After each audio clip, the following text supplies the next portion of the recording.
বিসমিল্লাহির রহমানির রহিম। আরেক বোন জানতে চেয়েছেন অন্যের প্রশ্ন হিসেবে বা অন্যকে বোঝানোর জন্য যে কেন ইজতেমা বিদআত, অর্থাৎ তাবলীগে ইজতেমা যে হয়ে থাকে প্রত্যেক বছর, এটা কেন বিদআত হবে, আর সেখানে যে মোনাজাত করা হয়ে থাকে এটাই বা কেন বিদআত হবে, নিষিদ্ধ কেন হবে,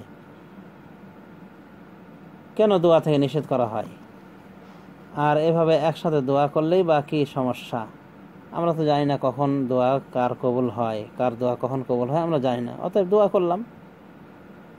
হ্যাঁ, সুন্দর প্রশ্ন। উত্তর হলো যে ইজতেমাটা বিদআহ, তাবলীগ ইজতেমা এই জন্যই বিদআতের পর্যায়ে নেওয়া হয়েছে যে এটা নির্দিষ্ট একটি তারিখে ধার্য করা হয়ে থাকে এবং প্রত্যেক বছর নির্দিষ্ট একটি স্থানে ধার্য করা হয়ে থাকে, যা মেলা হিসেবে গ্রহণ করে নেওয়ার নামান্তর।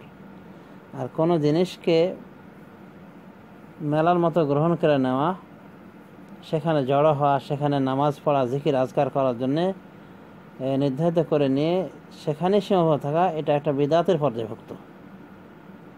বিশেষ করে জিকির আজকার করার জন্য, নামাজ পড়ার জন্য যদি বেছে না হয় কোনো নির্দিষ্ট স্থানকে মসজিদ ছাড়াই, তাহলে একটা বিদআতের পর্যায়ে চলে যায়।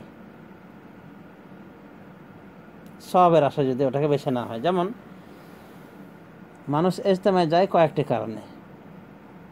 একটি কারণ হলো যে ওখানে অনেক বড় জামাত হয়, কাজে সওয়াব পাওয়া যায় বেশি, মানে নামাজের অনেক বড় জামাত হয়, সওয়াব পাওয়া যায় বেশি। তো কথা হলো যে নামাজের জামাতের শরীক হয়ে সওয়াব বেশি পাওয়ার জন্য এভাবে যাওয়া, এটা বিদআত।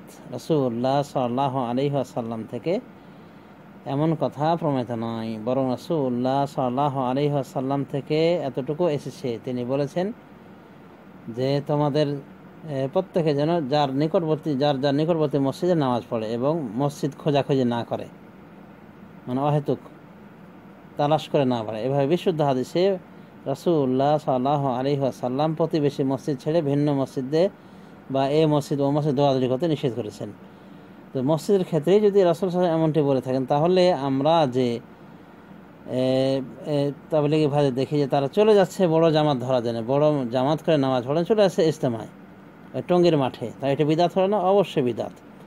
অনুভাবে এই ইজতেমা সম্পর্কে অনেকের ধারণা হিসেবে, বিশেষ করে পাবলিকের মাঝে এ ধারণা বিরাজ করছে এবং সাক্ষাৎকারেও তারা এই ধারণা স্পষ্টভাবে বলেছে জবান দিয়ে, যে এটা গরিবের হজ হয়ে যায়। তারা বলছে যে আমরা গরিব মানুষ, আমরা যেতে পারি না মক্কা, তো আমরা মনে করি যে এখানে আসলে হজ হয়ে যায়। তো এই যদি ধারণা হয়ে থাকে তাহলে তো অবশ্যই জঘন্য বিদআত। এবং এই ধারণা তাদেরকে কে দিল? পাবলিক তো সাধারণত আলেম ওলামারা অনুসরণ করে থাকে। তো অবশ্যই তাবলীগী ভাইদের পক্ষ থেকে, তাদের সবার পক্ষ থেকে না হলেও কিছু কিছু বিদআতপন্থী মানে গোমরাহ ব্যক্তি থেকে অবশ্যই প্রচার করা হয়েছে যে এখানে গেলে হজ্জের সওয়াব পাওয়া যায়। তাই তো জনগণের মাঝে মুখে এটা বর্তমানে রেওয়াজ পেয়ে গিয়েছে, অর্থাৎ প্রচলিত হয়ে গিয়েছে, সেখানে গেলে হজ্জের সওয়াব পাওয়া যায়। অন্যভাবে আরেকটি ধারণা করা হয়ে থাকে যে কার হাত আল্লাহ কবুল করেন, সুতরাং সেখানে গিয়ে দেখি যদি আল্লাহর ওলি আল্লাহরা এসে থাকেন আর তারা যদি দোয়া করেন তাহলে দোয়া মিস হবে না, তাদের দোয়ার বরকতে আমরা মাফ পেয়ে যাব। এই ধারণা নিয়ে সেখানে যাওয়া, এটাও একটা বিদআহ। আর যে দোয়া করা হয়ে থাকে, এই দোয়ার ভিতরে যে সিস্টেম ব্যবহার করা হয়েছে, এই সিস্টেমটাই হলো বিদআতি সিস্টেম। রাসূলুল্লাহ সাল্লাল্লাহু আলাইহি ওয়াসাল্লাম এরকম কোনো দোয়ার আয়োজন করেননি যে নির্দিষ্ট সময়ে দোয়া হবে, যার নাম হবে আখিরি মোনাজাত। সুতরাং আখিরি মোনাজাত আখিরি বিদআহ। তারপরে কথা হলো, এটি হাস্যকর বিষয়, বর্তমানে ইজতেমা 2 শিফটে করা হয়ে থাকে। প্রথম শিফটের সেখানেও মোনাজাত রয়েছে, আখিরি মোনাজাত। মনে হয় যেন আর মোনাজাত হবে না, এই শেষ, আল্লাহর কাছে মোনাজাত আর করবে না এই লোকগুলি, শেষ মোনাজাত। অথচ দেখা যায় পরবর্তী দিনে আবার আখিরি মোনাজাত, আবার আখিরি মোনাজাত। তার মানে আখিরি মোনাজাত কয়বার করে হয়? তো এই আখিরি মোনাজাত তাও আবার আধা ঘন্টা 1 ঘন্টা কাছাকাছি করা এবং উর্দু, ফার্সি, হিন্দি বিভিন্ন ভাষা যোগ করে করা, এগুলি বলা যায় বিদআতের ওপর বিদআত। এভাবে রাসূলুল্লাহ সাল্লাল্লাহু আলাইহি ওয়াসাল্লাম তার জীবনে কখনো সাহাবায়ে কেরামকে নিয়ে মোনাজাত দেননি। তারপর আরাফার মাঠ, হজ্জে গিয়ে রাসূলুল্লাহ সাল্লাল্লাহু আলাইহি ওয়াসাল্লাম যে সমস্ত সাহাবীদেরকে নিয়ে হজ করেছেন তাদের সংখ্যায় কেউ কেউ বলছেন 1,24,000। এক কথায় 1,00,000-এর উপর সাহাবায়ে কেরামকে নিয়ে তিনি হজ করেছেন। তো তার ইজতেমা হলো সব থেকে বরকতে ইজতেমা এবং আরাফার মাঠের ইজতেমা সম্মেলন, যে আরাফার মাঠকে নিয়ে মহান আল্লাহ রাব্বুল আলামিন গর্ব করেন এবং ফেরেশতাদেরকে দেখিয়ে বলেন যে মাযা আরাদা হাউলাই, এরা কি চেয়েছে আল্লাহর কাছে। তার মানে ফেরেশতারাকে বহুদিনের কথার দিকে ইঙ্গিত করান, নিয়ে যেতে চান আল্লাহ রাব্বুল আলামিন। যে তারা বলেছিল যখন আদমকে সৃষ্টি করতে চেয়েছিলেন আল্লাহ, তখন তারা ভেটো দেওয়ার চেষ্টা করেছিল, না করার চেষ্টা করেছিল, তো এবং বলেছিল যে আপনি এমন কিছু তৈরি করবেন যারা রক্তপাত করবে, ফিতনা ফাসাদ করবে, রক্তপাত করবে।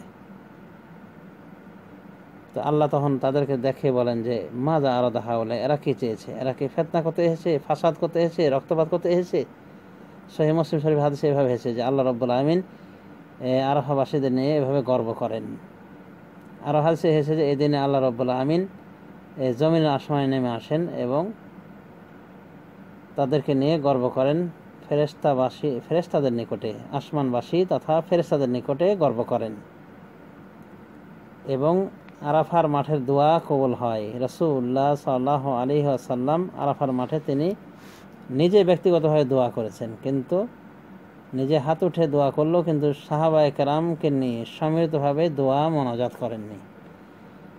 তো ইচ্ছা করলে তো রাসূলুল্লাহ সাল্লাল্লাহু আলাইহি ওয়াসাল্লাম করতে পারতেন সমস্ত সাহাবায়ে কেরামকে নিয়ে, এবং এত বড় মাজমা, এত বড় ইজতেমা, এত বড় সম্মেলন, সেখানে তো রাসূলুল্লাহ সাল্লাল্লাহু আলাইহি ওয়াসাল্লাম সকল সাহাবায়ে কেরামকে নিয়ে এভাবে ইজতেমাই সূরতে অর্থাৎ সম্মিলিতভাবে মোনাজাতের আয়োজন করতে পারতেন। অথচ এই পবিত্র মাঠে মোনাজাতের আয়োজন রাসূলুল্লাহ সাল্লাল্লাহু আলাইহি ওয়াসাল্লাম করেননি সম্মিলিতভাবে, তৎপরবর্তী সাহাবায়ে কেরামও কেউ করেননি। সাহাবায়ে কেরামের পিঁড়ি পার হয়ে গেল, তাবেঈনে এজামের পিঁড়ি পার হয়ে গেল, তাবেঈন কেরামের পিঁড়ি পার হয়ে গেল, এমনকি চতুষ্ঠ ইমামের 4 ইমামের পিঁড়ি পার হয়ে গেল, এমনকি 6 হাদিসের প্রসিদ্ধ প্রণেতা গ্রন্থকারগণ অর্থাৎ বুখারী, মুসলিম, আবু দাউদ, তিরমিজি, নাসাঈ, ইবনে মাজাহ, তাদের পিঁড়ি পার হয়ে গেল। অথচ আরাফার মাঠে মোনাজাত হলো না, সম্মিলিত মোনাজাত হলো না। আজও 1400 বছর পার হয়ে গেছে রাসূলুল্লাহ সাল্লাল্লাহু আলাইহি ওয়াসাল্লামের বিদায় গ্রহণ এই উম্মত থেকে, আজও আরাফার মাঠে সম্মিলিত মোনাজাত আমরা দেখি না। তাহলে আরাফার মতো পবিত্র মাঠে যদি মোনাজাত না হয়, সম্মিলিত মোনাজাত না হয়, তাহলে তুরাগ নদীর পাড়ে, যে তুরাগ নদী পেশাব পায়খানার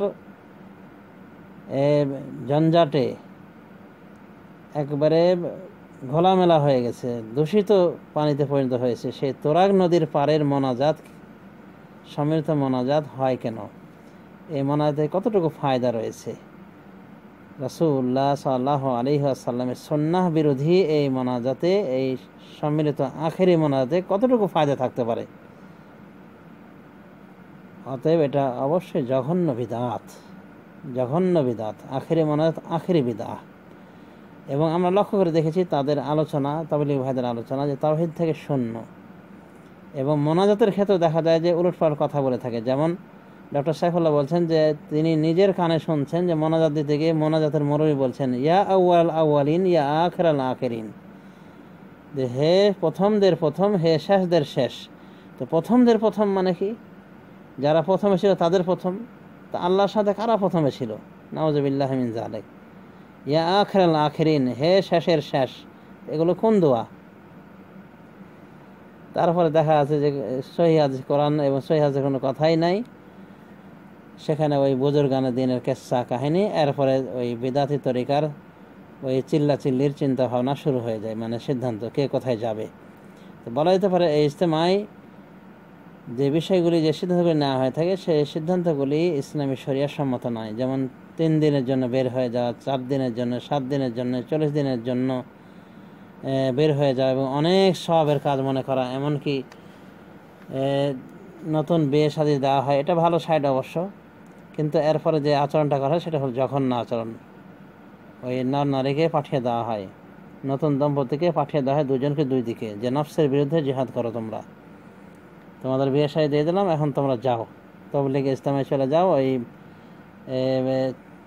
চিল্লাইতে চলে যাও। 40 দিন পর তোমরা একসাথে জড়ো হবে, বা 7 দিন পর জড়ো হবে। তো 7 দিন তো খুব কমই বলা হয়ে থাকে, 40-এরই সিদ্ধান্ত আসে যে যাও তোমরা 40 দিন ঘোরাঘুরি করো, তারপরে একসাথে হবে। তো এগুলো বলা যেতে পারে জাহালাত, অজ্ঞতা। তো অনেক বিদআত চর্চা করা হয়ে থাকে সেখানে। এই জাতীয় বিদআতি আমল চর্চা করার জন্য আমরা বলি যে এই ইজতেমাতে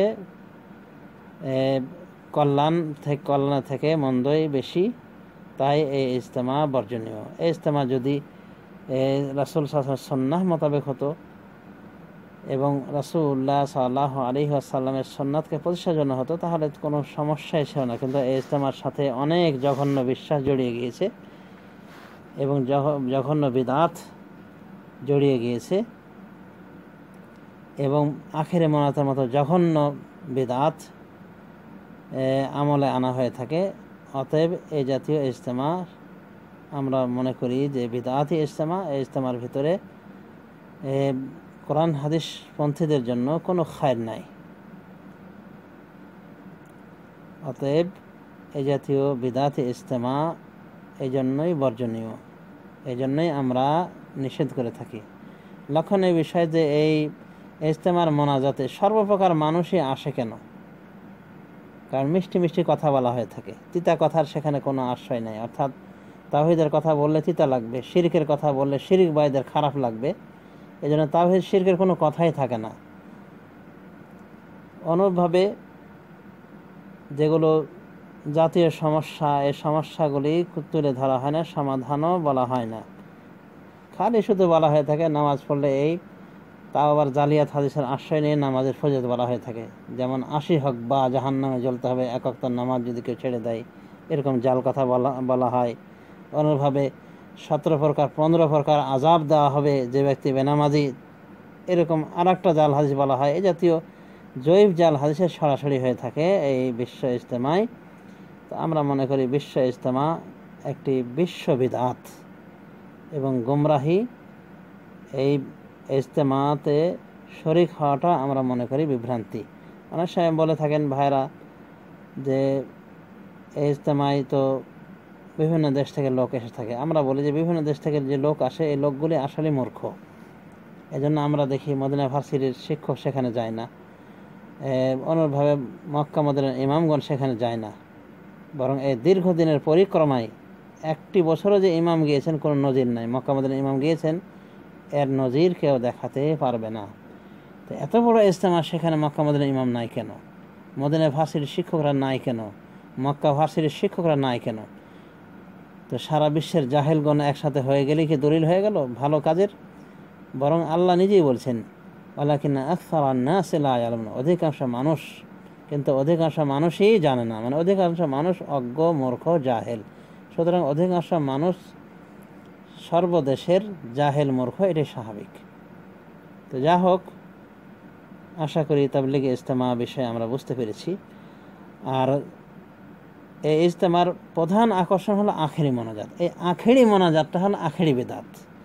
এই আখেরি মোনাজাতের কারণেই মানুষের এত ঢল। আখেরি মোনাজাত যদি উঠিয়ে দেওয়া হয়, দেখা যাবে যে ইজতেমা শেষ, মানে ইজতেমার গুরুত্ব শেষ, আর আগের মতো ইজতেমা থাকবে না, ইজতেমায় এত লোকের সমাগম হবে না।